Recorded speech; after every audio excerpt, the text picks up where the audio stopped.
All right, we are live in 2019 Mr. Olympia. Brandon Curry here at the headquarters of the Olympia. Brandon, welcome to Arizona. It's good to be here. All right, getting ready to do a little one-on-one. We're going to allow some people to join in this conversation. Came in from Tennessee. Yes, sir. What's in the works for you? I heard this weekend something's happening in Tennessee for you. Yeah, we're having a seminar at Carbon Culture on Saturday for all the Tennessee residents and surrounding areas that plan on competing this summer. We have the Tennessee State Show, hopefully in August 8th in Chattanooga. So it's coming up. So we're kind of getting the athletes in the area motivated, getting them critiqued, make sure they hit the posing right, the presentation right, giving them some advice going into the final stages of preparation. So it's something we're just doing for the community, for the MPC, and we just like to see these athletes shine. We've all been experiencing a lot here lately with the quarantine, and it's just good to see some light at the end of the tunnel. Yeah, a lot of people talk about those big arms of yours. I know it's early in the morning, you haven't had time to work out, but what do you do for those arms? Well, for me, I just keep it simple. I mean, how many ways can you do a curl? Is this what they say? And how many ways can you kind of do a tricep extension? So I kind of keep it simple. I use 3 or 4 exercises, 3 or 4 sets, and just make sure I get some blood in there, get some exhaustion. One thing I do advise against is training really, really heavy with the arms. When you're stretching the tendons and the ligaments a lot more than you're actually stretching the muscle, you're going to run into tendonitis eventually. So for these younger guys that haven't quite run into tendonitis before, or they're running into it now and wondering why, a lot of it's from that overly excessive weight on the arm training. Tell these guys how many exercises do you do for your arms in a day, like when you have arm day? Yeah, that's what I'm saying. That's only 3 or 4 exercises. I keep it simple. Arms for me is not something I'm trying to really push the progress on. It's one of those things I've had naturally kind of respond very well. Overkill is something I don't believe in because you get a lot of crossover work when you're doing your chest, crossover when you're doing your back. And I don't want my arm training interfering with any of those muscle groups because it's far more important to me on the priority list. Well, I know you normally travel alone, you get all over the world, but rarely do we see you travel with the voice of professional bodybuilding, Bob Cicherillo. Oh, Big Bob, welcome to the show. Mr. Olympia champion, Brandon Curry. What's up, buddy? Great, brother. How are you? How you getting ready to rock and roll? Well, it's getting ramped up, man. We got some time ahead of us, but the excitement is coming.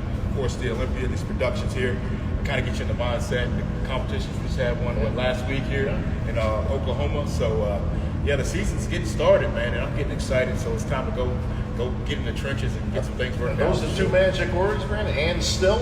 And still is the word of the year. And still is the word of the year. Yes, sir. Now, technically, I could say and new because you would be the new Olympia champion. Yeah, of course, anybody would. Exactly. And still, I think you got to make some shirts, bro. Hey, look at this guy. He's good. You got a target on anybody, man? Yeah, you hoping anybody comes out of retirement? I think the target is on me. That's the thing. Listen, your The target is on me. If they come, if they don't come, the target is still going to be on me. They're trying to take me out. Yeah, come on, man. Let's keep it real here, man. You have to be hoping. Well, Sean Roden gets back. Heath comes back out of retirement. Kai Green, God knows where he is. As an athlete, as a fan of the sport, and as a competitor myself, of course you want to compete against guys that are going to up your game, up your level. So, with that excitement and that possibility, that just creates a stir and an intensity inside yourself. Well, you got to step up to the plate, man. You can't come up to the stage slacking with these guys. So it's listen, Dexter's coming to talk smack. I mean, listen, he's the most vocal guy on that stage. I'm close enough I can hear you guys, so it never stops. Yeah. When you guys turn around and hit a back shot, that mouth starts going. Well, Dexter doesn't even have to talk until you really. He'll look at you a certain way, and you're like, oh, come on, man. And it's the start to competitive right there. So that's one thing I like about Dexter, man. He's always had to be competitive. And that's what drives him. That's what kept him in the industry so long. So listen, he can't be any more motivated than he is right now. I mean, this is it for him. Last Olympia, going out. If he goes out with that Olympia title, that makes his day, man. That's it. We're gonna sit him out gracefully, We're gonna sit him out gracefully. Second down, you're good. Yeah, we're gonna sit him out gracefully. He's gonna go out. He's gonna go out with pride, like he should, as a legend that he is. That he is. But I've been a fan of Dexter, man, and I've been chasing him. It seems like most of my career, and just to see and the fact that he's at his last Olympia, it's kind of sad for me. But man, what a career! What a career! Yeah, listen, you can't say enough about Dex, but listen, you got your hands full. Ain't just Dex. You got Big Robbie coming back. You got Bonac, who's one of the most consistent guys always showing up. Can he put anything out on that table that you worry about or not? You know what? Bonac is number one priority right now because that's regardless of anything else. We know he's going to come to the stage. We know he's gonna bring it. He's focused. So, right now in the realistic terms, before anybody else has claimed that they're coming or not, I got to focus on him. He's number one because, like you said, we've been tit for tat here. He's been second to me last year. Second to me at the Arnold. He won the Arnold last year. So it's a competitive nature. We push each other. How about Japan? Chup, Hadi, if he makes it into the U.S., he's coming with a vengeance. If he's able to make it over here in these conditions, it's one of the guys you can't count out. We got to prepare for him to hit the stage no matter what. We know he's preparing. Now, if they let him come over or not, he's going to be ready. He's going to be ready at home, showing his pictures up if he can't get out the country, or he's going to be ready on the Olympic stage. We know that for sure. Hey, Bob, a lot of people want to know how much does Bandon weigh right now? You look like a monster. Well, it's a good camera angle. I don't weigh a lot right now. It's the camera angle. I'm maybe in the 260s range right now. I'm not heavy right now, but my off season has not really got to where it needs to be right quite now. We got a little time on our hands, and the thing is, you got to pace yourself, guys. But y'all go ahead, and listen. How much you got to weigh to be an Olympian champion? You know how much you got to weigh. It's not about how you weigh. When's the scale around? But fortunately for me, it's the illusion of bodybuilding that's always worked in my favor in my career. So always the illusion. There's no scale on stage. There's no bench press on stage. No scale Not on that stage. I've seen. No bench press on stage. But what we do have is sweet muscle bellies, streamlined waist, tiny joints, and going to up that performance this year as well. Do you know how big your arms are, Brandon? I get that question all the time. Now, I haven't measured them since they hit 21, and that was like 2007. I thought hit 21. Wow.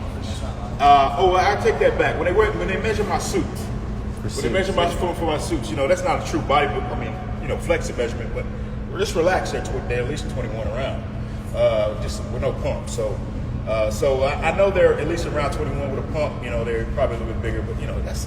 What is that? What does that really? What's that really take? As long as they look good, that's all that really matters. Here's a question, Well, I just Brandon. happen to have a ruler right here. Here's a question. They want to know who's your favorite bodybuilder ever of all time. Man, that's hard. That's Sorry, hard. Bob. And he asks me this all the time. How do you pick? That's a hard question. I admire so many great athletes for so many different things. You think of just pure dominance coming out of nowhere.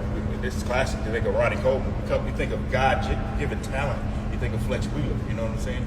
You think of performance, Yeah. but you think of none other than yourself, Sean Brett, you know what I'm saying? So it's so many guys that you can pull from and you can admire in this sport. I think if you just center yourself around one person, you're missing out on the spectrum of what this sport is all about. What do you think barring yourself, of course, out of all the Olympian champions, who had the least amount of weaknesses?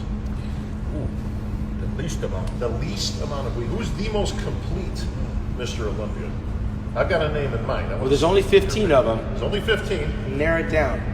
If we're just thinking of just muscle-wise. Just pure physique. muscle-wise. Who's missing the least when it comes to it? Mission-wise, muscle-wise. Man, that's got to be...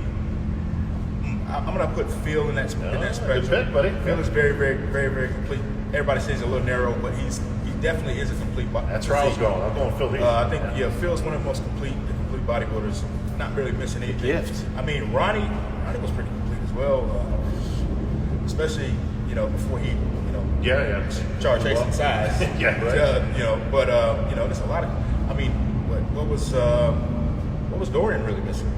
Besides me. Well, it depends on what year, yeah. Yeah, if you're asking Sean, he's missing a whole bunch of things. Just a whole bunch of things. Sean's missing a sandout. It's semantics really. It's what you like, what you prefer. But there's a lot of complete guys, man. I got to put Jay Cutler up there too. I was thinking of Jay too. Honestly, listen, you can make a case for anything. Waist can be a little small. We can pick. But when you go pure, like if he's missing anything, no. Brandon, chicken or beef? Chicken or beef? Beef. Yeah, beef, definitely. I was trying to read some of the questions. Brandon, tighty whities or are we getting what the briefs or boxer briefs? Boxers. Boxer briefs. Are you a fish eater? Do you eat much fish for your protein? Yeah, I like fish, especially in those final phases. When your calories get, try to drop those calories down. It's just easy just to switch to fish, and you instantly got a calorie decrease and a fat decrease as well. Oh, speaking of calories, how many calories a day do you eat? Do you know? I don't know particularly. We fluctuate the carb consumption. That's what we do. So basically by weight is what we do. typically transition. Protein pretty much stays the same, and we adjust the carbohydrate intake. And then when we get a little bit of flat, we need more fullness, we'll play with the fats a little bit. So, Brandon, what exercises do you stay away from? We were actually talking a little bit of shop last night when we were eating. Are there things you actually don't do at this stage of your career? yeah, I stay away from ego lifts. You know, things that you know cause you to storytell. Sure. So you know, how much do you deadlift? How much do you bench press? You know, how much do you squat? I stay away from those. What do you bench? At least in I won't lead the workout with those. If I'm going to do any of those compound exercises where the poundage is real heavy, I'm going to make sure I'm nice and fatigued, Sure. nice and warmed up. I'll place them maybe towards the end, where they're not gonna call on my ego to try to just lift the heavy weight. Hey Bob, here's one. Are you guys practicing social safe distancing right now? No. Brandon, here's one from Julie. What lesson do you want your kids to take away from your bodybuilding from? Is there a message in your career that you want your kids to learn from what you've accomplished and what you're working on? Sure. I mean, it's we've all been given just natural gifts and talents. You know, in those natural gifts and talents, that's where we find our purpose. You know, our God-given purpose is in those things that we didn't really control, but we shine in. So I always tell them, wherever you shine in, wherever you find that purpose in, you pursue that hardcore. But realize when you make your mind up and you go after that, that's when the battle starts. That's when the challenge starts, and that's when you have to realize, okay, it's up to me to pursue this and not quit. It's up to me to persevere through all the difficult times, all the hard times. And that's what I want to push to my kids. Anything that you want to pursue in life, any greatness that you're going to be defined by, is going to come with challenge. It's going to come with the battle. So once you make that mind up, get ready. Get ready for war. Get ready for the hard times. Get ready for the opposition. Because if you're not facing that in any challenge, it's not really a challenge. It's not worth pursuing. Bob, you got the final word. Mr. Olympia's got to get ready for his workout. You got to catch a plane. Yeah. Go ahead. Social distancing notwithstanding, but listen, all I can say is good luck. You got an extra 3 months. Olympia's in December for the first time in history this year. First time. If I'm giving you one bit of advice, my friend, which would always be the right advice, is don't reinvent the wheel, man.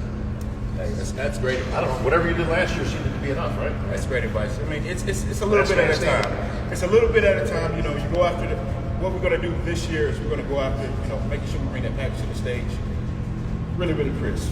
You know what I'm saying? Really, really crisp. We don't have to do anything necessarily new. The body's maturing year by year on its own.